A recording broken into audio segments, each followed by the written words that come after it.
Welcome to the Rim Brake Rodeo. We hope this video helps. In this video, I will explain how to open your Toyota Sienna rear door from the inside.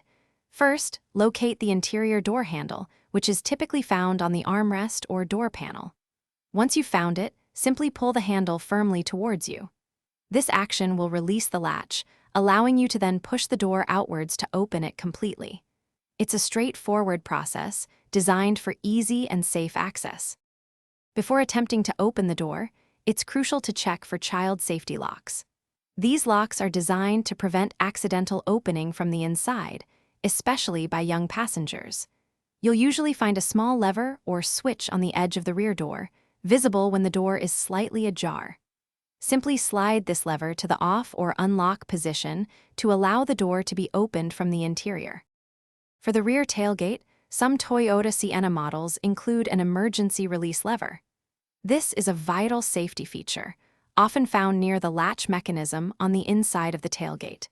It's typically a small, glow-in-the-dark, or brightly colored handle, making it easy to spot in low light. If you ever need to open the tailgate from the inside, simply pull this handle firmly to manually unlatch it. Here are a few important tips for opening your Sienna's doors. Always ensure your vehicle is completely stopped and in a safe location before attempting to open any door from the inside. Periodically check the door mechanisms for smooth operation.